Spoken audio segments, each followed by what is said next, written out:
Почитувани гледачи на Автомагазин, срдечно добре дојде во нашето ново издание. Денеска ви подготвивме извонредно интересни содржини, но ја започнуваме оваа емисија со проблемот кој не тишти сите нас, а тоа е вирусот COVID-19.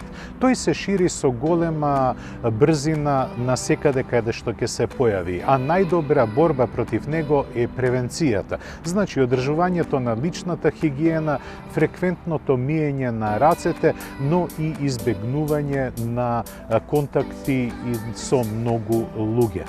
Но една од потенцијалните жаришта на COVID-19 вирусот се и затворените простории, а со тоа и автомобилите. Како треба да се заштитиме од овој вирус кога ги употребуваме автомобилите, ќе ви прикажеме сега по препораките на Светската здравствена организација. Токму така, автомобилите може да бидат едни од најголемите жаришта за пренесување на COVID-19. Пред се, може да биде тоа и јавниот сообраќај, такси превозниците, но опасност има и од возилата кои се дел од нечија флота. Возила каде што често се менуваат возачите, но и патниците. Па како да се заштитиме? Светската здравствена организација во соработка со многу производители на интериери на автомобили направи студија и таа вели дека на пластичните површини, но и металните, ковид вирусот обстанува не само 6 часа, туку може да обстане и неколку денови. Па прашањето само од себе се наметнува. Како да се заштитиме? Осем личната хигиена и честото миење и дезинфицирање на рацете, треба да се дезинфицираат и сите површини во автомобилот кои имаат допир со човечката рака. Пред се, тоа е менувачот, управувачкото тркало со сите инструменти кои се наоѓаат на него, потоа манипулаторот за клима уредот, како и дисплеите кои се осетливи на допир. Исто така, треба да се дезинфицираат и сите пластични површини, како што се отварачите за вратите и така натаму. Но немојте да заборавите ниту да ги дезинфицирате и манипулаторите на седиштата. Како се прави тоа? Најдобро е да се земе алкохол, 70% на алкохол, и не морате да трошите многу пари на скапи дезинфициенси, бидејќи алкохолот со концентрација од 70% е сосема доволен да го убие ковид вирусот од сите површини. Исто така, наша препорака е да користите специјална крпа, направена од микрофибер, односно од микровлакна, бидејќи самата структура на оваа крпа е поволна за темелно чистење на површините. Немојте да користите хартијани салфети, бидејќи тие, кога ќе се навлажнат, имаат својство на водена шмиргла, па многу често може да ги оштетите површините. Како се прави дезинфекција? Многу едноставно. На крпата ставате алкохол, а доколку немате алкохол, можете да користите исто така и раствор на вода и било кој сапун. Откако ќе ставите алкохол на крпата, ги поминувате сите површини кои имаат допир со раката. Пред се, тоа се овие пластични површини, но немојте да заборавите ниту head-up дисплеот да го избришете, како и управувачот, односно воланот, бидејќи со него имаме нон-стоп допир. Исто така, од битно значење е да ги поминеме и манипулаторите за бришачите и за трепкачите, бидејќи исто така нив ги користиме фреквентно. Немојте, како што реков, да заборавите да ги избришете ниту отварачите на вратите, како и манипулаторите за прозорците. Откако направивте дезинфекција на предната конзола и на сите оние работи кои доаѓаат во контакт со рацете, треба да се направи дезинфекција и на задните седишта. Ова е особено важно за таксистите кои мораат тоа да го направат, исто така и за флотните возила. Рековме дека треба да се пребрише со 70% алкохол се што доаѓа во допир со раката. Па тоа се овие пластични површини, отварачот на вратата, како и немојте да ги заборавите, исто така потпирачите за раце кои многу често се во контакт со рацете. Немојте да заборавите и на другите пластични површини, како и на површините на задниот дел на седиштата. Немојте исто така да претерувате со дезинфекцијата на седалките и бидејќи со нив може да остане и влага на седиштата.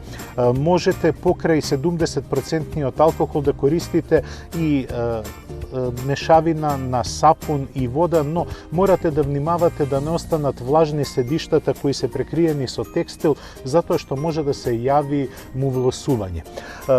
Да ги подсетиме исто возачите кои имаат кожен интериер, дека по секои 5 до 10 дезинфицирања на кожата требате да користите и кондиционер за кожа, бидејќи таа со секоја дезинфекција ја губи својата еластичност, па може да дојде и до пукање на кожата.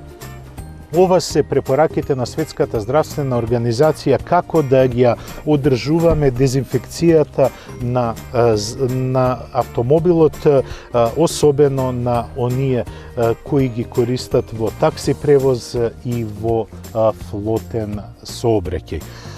Ова беше се околу дезинфекцијата и препораките на Светската здравствена организација за дезинфекција на автомобилите. А ние остануваме во земјата која е еден од најголемите жаришта на COVID-19 вирусот. Тоа е Италија. А оттаму, осем црните вести, ни доаѓаат и убави вести.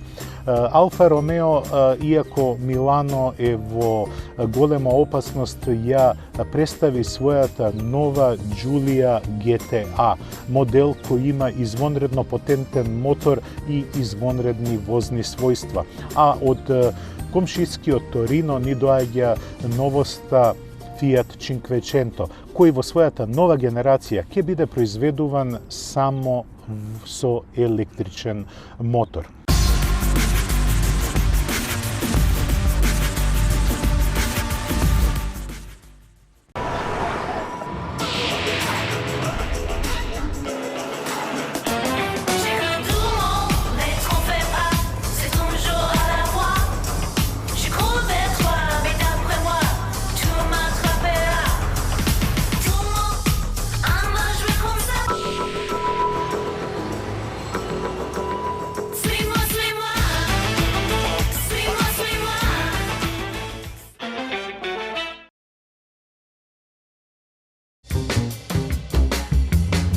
Твојот прв избор.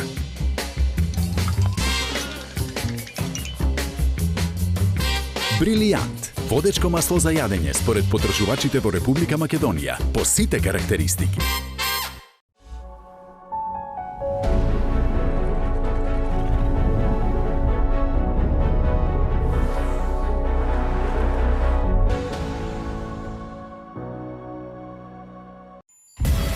Комбинацијата бизнис и забава или спортска динамика и елеганција на луксус. Звучат неостварливо, но реално се. Кај Audi Q8. Го добивате со Porsche лизинг пакет, 36% учество, 3,6% каматна стапка и 3 години каско. Audi Q8 е еден. Porsche Македонија. Метрополис, број 1 радиомрежа.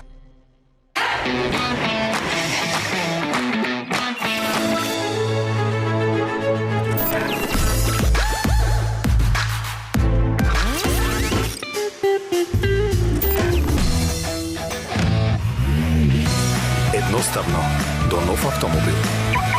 Со Шпарка се лизинг.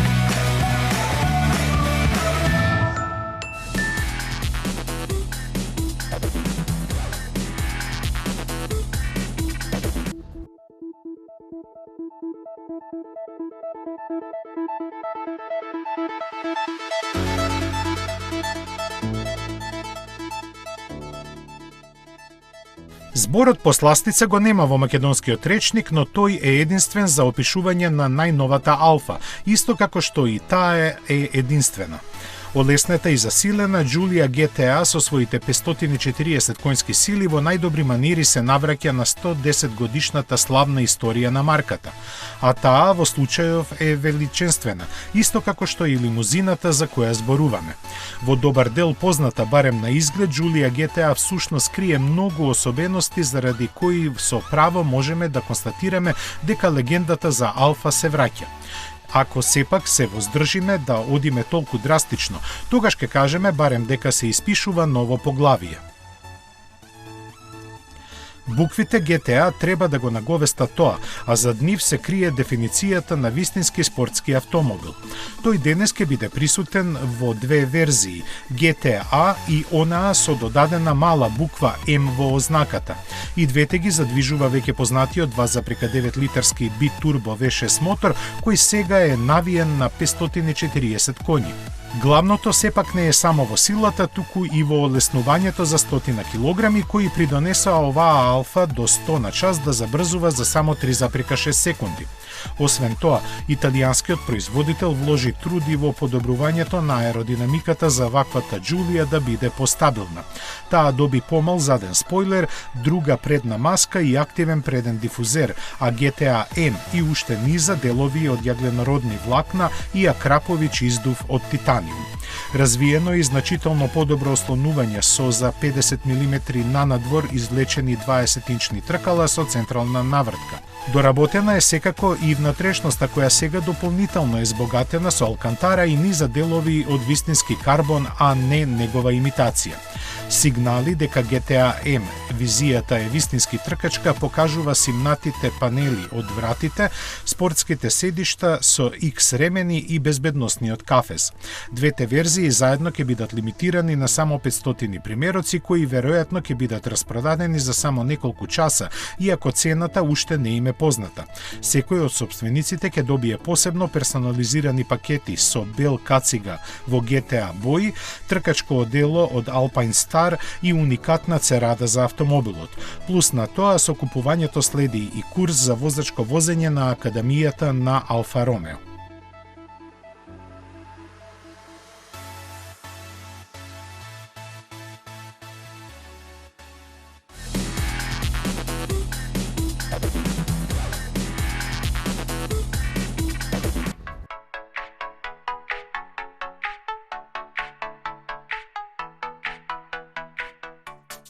Со сосема новиот Fiat 500, италијанците конечно вистински зачекорија во електрификацијата. Вечно популарниот градски модел во ова свое препородено издание ќе се движи само на струја, нема повеќе да има ниту бензински, ниту дизел мотори. Располага со 118 конски сили и литиум-јонски батерии од 42 киловат-часа, кои ќе му обезбедат автономија од 320 километри. Опремен е со брз полнач кој за 5 минути ќе ги наполни батериите со доволно струја за поминување 50 километри. Погледот на бројките го привлекуваат максималната брзина од 150 км на час и забрзувањето до 100 км на час за 9 секунди. Поставена на нова платформа, подолга и поширока. Визуелно го следи времето во кое живееме, задржувајќи ја препознатливоста на линиите на оригиналниот Fiat 500. LED светлата му се доста интересно решени, а се забележува и отсуството на логото на марката. Место него напред стои надписот 500, а назад Fiat.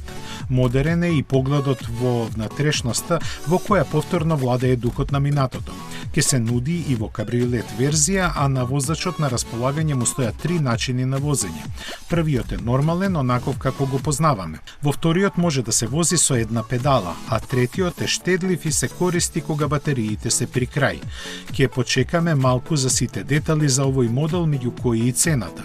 Засега е позната само онаа на иницијалната La Prima серија, ограничена на 500 примероци, кои веќе може да се нарачаат по 37.900 400 евра секој. Fiat очекува годишно да продава по 80.000 примероци од новиот 500. Тој на почетокот ќе се нуди само во Европа, а подоцна и во Бразил, додека извозот во Соединетите Американски држави ќе зависи од побарувачката.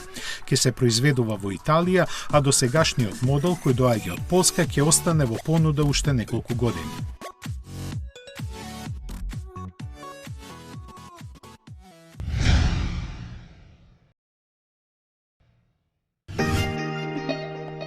Веќе не е вест дека некоја фабрика ги затвора своите погони. Вест е ако некој објави дека и покрај се продолжува со работа. Ваква последна беше онаа на Илон Маск за Тесла, на чии капацитети полицијата принудно стави катанец. До овој момент практично не остана никој од големите производители на автомобили во Европа и Соединетите Американски држави да работат. Првите најави за прекинување на производството стигнаа одамна и за нив како причина беше наведен недостатокот на делови и компоненти од Кина. Следеа неколку примери кога компаниите меѓу своите вработени открија заболени од коронавирусот, но и тогаш реакциите беа релативно млаки и како причина за главното краткотрајно затворање се споменуваше честењето на погоните. Но откако стана јасно дека општеството го губи компасот во битката со вирусот, сега сите се надпреверуваат кој поправ ќе каже дека ги затвори своите фабрики. Досега тоа го сторија Volkswagen, Mercedes, BMW, Renault, General Motors, Ford, PSA, Fiat, Chrysler, Nissan, Rolls-Royce, Jaguar, Land Rover. Дел од производителите воопшто и не известија дека прекинуваат со работата, така што листата не може да биде комплетирана.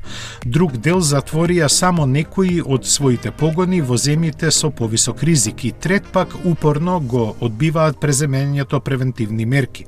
Меѓу нив е и Toyota која ги затвори своите европски, но не и јапонски капацитети и покрај тоа што таму имаат регистрирано случаи на заболени работници. Председателот на компанијата Акидо Toyoda едноставно кажа дека производството не смее да застане. Според него, прерано е да се прогнозира колку пандемијата на коронавирусот ќе влијае на автоиндустријата или колку евентуалните прекини на производството ќе траат. Тој, како председател на Јапонската асоциација на автомобилски производители, ги повика незините членки да останат смирени. Кажа данакот што го зема вирусот е голем, но за да не биде уште поголем, потребно е автопроизводителите да сторат се што можат да продолжат да работат.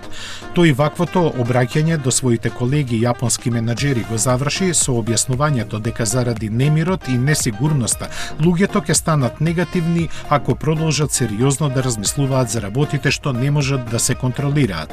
Но истите тие луѓе ги мачи и уште нешто.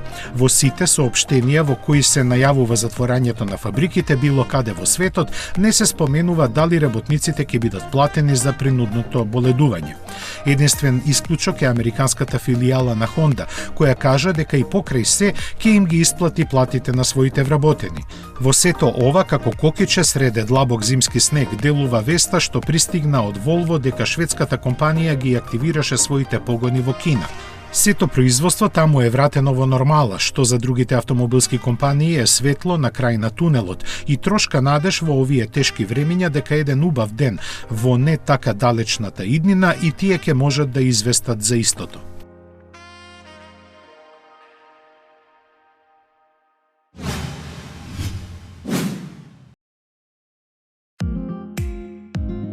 Корона, злото што надвисна на светот, со себе донесе и една добра работа. Заради намалувањето на сообраќајот и индустриската активност, воздухот се прочисти како никогаш досега. Доказ за тоа независно една од друга дадоа НАСА и Европската вселенска агенција, чии сателити го следат небото над светот и загадувањето со кое го полниме. Споредбата на фотографиите на американците направени годинава и лани над Кина доволно кажуваат и без објаснување дека кафеавата боја е концентрацијата на азот диоксид. Европската вселенска агенција го покажа истото тоа со видео. Коментирајќи го ова, универзитетските истражувачи од британскиот Стенфорд пресметаа дека двомесечното намалување на загадувањето на воздухот само во Кина ќе ги спаси животите на 5000 деца под 5 години и на 73.000 лица постари од 70 години.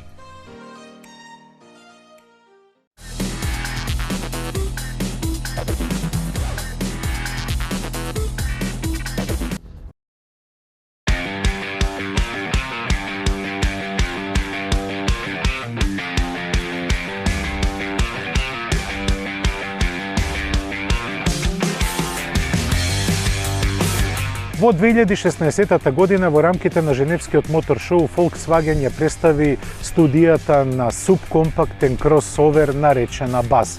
4 години подоцна. Женевскиот мотор шоу не се одржа, но Volkswagen го одржа својот збор.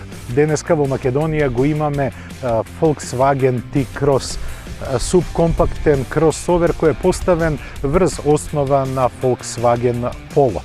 Ова не е прва верзија на вакво возило во Volkswagen. Може би се сеќавате на Polo Dina, но тоа беше во едно време пред 15 години. Инаку, за разлика од Volkswagen Polo, T-Cross е подолг за некои 58 сантиметри, повисок е за 13 сантиметри, но и растојанието од тлото е зголемено. Ако се гледа од страна, контурата му е типично кросоверска, додека задниот дел и има цитати на поголемите спортско корисни возила од компанијата. Инаку, T-Cross има и добар багажен простор. Ова е нашата опрема, дел од нашата опрема, но гледате дека има уште простор да се ставаат работи во багажниот простор. Тоа е поради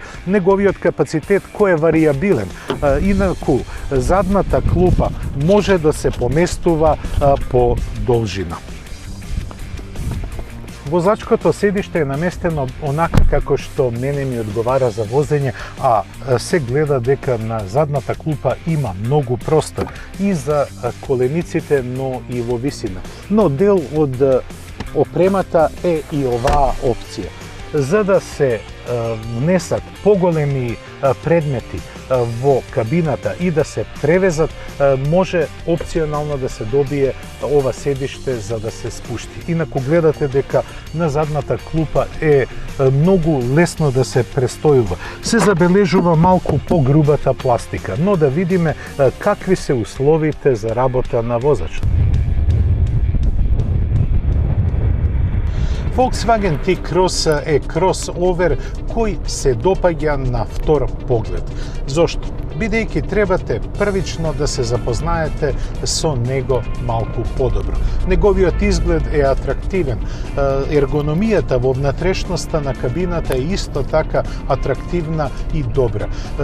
Вистинскиот впечаток го нарушува ефтината пластика која ја споменав нешто предходно. Но T-Cross има своји квалитети. Пред се тоа се возните својства. Иако го возиме моделот со најмалиот мотор, 3-цилиндричниот 1-литарски турбобензинец кој испорачува 115 конски сили, можеме да почувствуваме дека агилноста му е силна страна. Не само агилноста, туку и економичноста. Со T-Cross поминавме една респектабилна километража. Успеавме да го возиме и во градски услови на возење, но и на отворен пат. Она што мене многу ми се допадна е потрошувачката на отворен пат. Кога имате едно темпо на возење кое се движи помеѓу 90 и 120 км на час, тогаш потрошувачката не поминува 5,3 литри, што мене ме импресионира. Во град пак потрошувачката е нешто поголема. Забележавме околу 6 литра. Нешто помалку од 6 литра гориво на изминати 100 километри, што и не е толку лош параметар. Но да се вратиме на возните својства на T-Cross. Иако е нешто повеќе од земјата одвоен за разлика од Polo, тој дозволува малку поагилно возење. Управувачот реагира многу добро и ви дава информација во секој момент кај се наоѓа возилото. Иако е издигнато, дозволува малку поагилно управување. А она што ми се допаѓа е што на задната оска се чувствува пролизгувањето на тркалата и ви овозможува да го наместите автомобилот онака како што мислите да го наместите во свијок. Сепак не е се розово кај T-Cross. Кога се забрзува, моторот го окарактеризирав како агилен, но она што не ми се допаѓа е неговиот продорен звук, но дозволува да забрзувате фино и да дозирате сила во свиок, што е нетипично за овие трицилиндерски нисколитражни автомобили. Еве, погледнете сега. Убаво возилото лизга и можете без никаков проблем да го контролирате. Но не е ставен апостроф на звучната изолација. Се слуша во кабината продорниот звук на моторот и на ретровизорите. Тие се доста големи, па затоа и произведуваат шум од ветерот.